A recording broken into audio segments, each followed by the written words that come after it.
to be allowed to smoke in the dining room up until a couple of months ago. Adam, good to see you. Thanks very much. So who really is rich? Let's find out exactly what Congressman Rangel's new bar really means to you and to other taxpayers. For that, we're pleased to once again welcome Danny Fontana from Trine Investors Advisors. Excuse me, Danny. Now, who do you think is rich, Danny? Hi, David. Hi, Liz. I think you guys are rich with the hamburgers. Yeah. I can't even get a pack of crackers. I can't even get a pack of crackers down here. I don't think Charlie Rangel has any idea who's rich or who's not. The whole thing that I hate about this thing is it's based on a lie, and that's that the rich don't pay their fair share of taxes. First of all, the definition of rich keeps getting lower, but more importantly, when you look at the stats, the data indicates that 84% of the tax dollars received federally in this country are paid by 25% of the top wage earners. So it's a total lie, and that's what bothers me more than anything else. So can you distill it down to the definition of who is rich, Danny? Well, it used to be $1 million, I think, Liz, but, I think now it's in the vicinity of the Democrats think that anybody making over $100,000 is rich. And I think that's ridiculous, especially if you're feeding a family of four. It's clearly not rich. There's a good thing in Rangel's proposal, and that's getting rid of AMT. That never kept up in terms of being indexed for inflation. So that's a good thing. Let's get rid of that. But, this whole notion that somebody making $100,000 to $200,000 is rich in this country is nuts. All right, Danny, stay right there. We're going to bring in our Bulls and Bears panel to the mix to talk a little bit more about taxes, who is rich, and what about these different tax proposals. First of all, let me just ask a very simple question. What's wrong with being rich? Well, Democrats have they're bipolar on this. They're getting all their funding from the rich, but then they want to go out and smack them in the face. Look, here's two things that kill me. Number one is, if you take Rangel's pitch, we're going to a 44% tax rate on a dollar over $300,000 or to $500,000.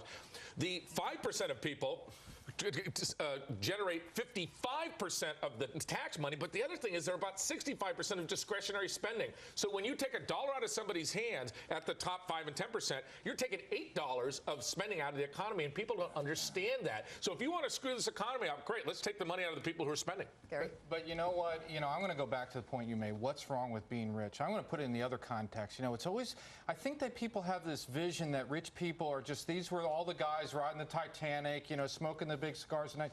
Could you imagine a country where we didn't have people like Andrew Carnegie, Andrew Mellon, Bill Gates, Henry Ford, rich people from another era that built entire industries, employed millions of people, made a lot of other people rich?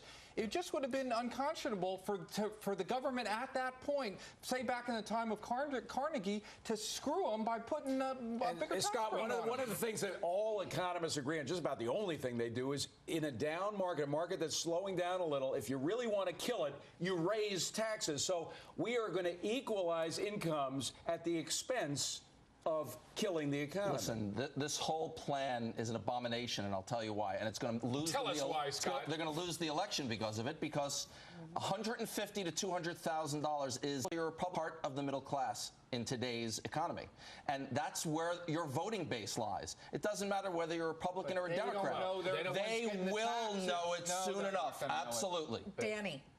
Okay, Yes. So as we look at this and we focus on this particular subject of just who is rich, who's going to get hurt most by this? At some point, though, this country's got to be run, and we run on taxes. So what do you do? How do you sort of bridge that gap?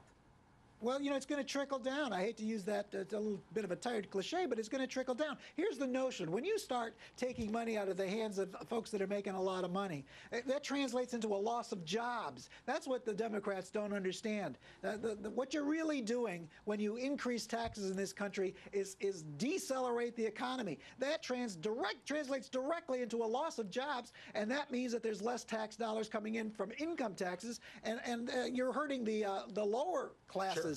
Particularly. So I just think they got it backwards. You know what intrigues me about this thing more than anything is I think the Democrats are trying to lose this election. It's theirs to lose, right? Well, small business. Hold on. Pat Dorsey, go ahead. We haven't heard from you. Well, I'd merely point out that there was a bit of a tax hike in the early 90s. Economy and the market did fairly well for, a decade or so. and then we had a tax cut, and the economy's done fairly well. So I think that there's not a whole lot of causation there. But that's such an old argument, Patrick. I love you, but you know the internet revolution, the bubble that created $2 trillion. The sky's always been blue too, Toby. I understand, but we had $2 trillion of wealth created, and taxes were paid on all these stock options. That's where we got the the surplus from. But let's go back. We have oil today at $93. Another part of this bill is that they're going to eliminate the way oil companies account for pulling oil out of the ground. That would generate another $150 billion of taxes on the oil companies, and you maybe want to swing at them like a piñata now. But boy, if you stop doing offshore drilling because it's not economic, thank you very much, Democrats. Now we got $200 oil. Well, listen, this is a trial balloon. It's in the political realm, and it's not going to stick because it's going to lose them the election. Can I just make a point, Gary? Guys like John Mack of Morgan Stanley are supporting people like Hillary Clinton, Democrats. Why would a guy like that not be fearful of what the Democrats might do? He's not scared. I wondered the same question. Frankly, I wondered it in your interview with Warren Buffett, and I think it just comes back, honestly, to guilt. Yeah. They've made their money. They don't care. That is my point. They've made their money. Exactly my point. Rich. Right. That's right. Yes. No, Warren Buffett has always said that he feels that he's been so fortunate to live in America that to a large extent you owe much of your grand wealth back to society. They can afford to be magnanimous. But I'm going to put it back into everyday terms. And we keep showing that figure on the graphic about 200 grand. That's kind of where the rich start. If you're making 200 grand, you generally don't qualify. You're probably a baby boomer. And you probably have, like I do, 2 kids in college, at least 1 or 2 kids in college. Not rich. I am paying for my kids, now granted they go to private schools, 90 grand a year in expenses, tuition, things. So say I was making 200 grand, I'm probably taking home in my pocket 140 grand after taxes. 90 grand of that goes to, education. I'm not a rich person. I think exactly to your point. Panelists, we got a lot more to go with you guys. What do I need to know, for example? We'll get to that in a minute. Here's a look at who made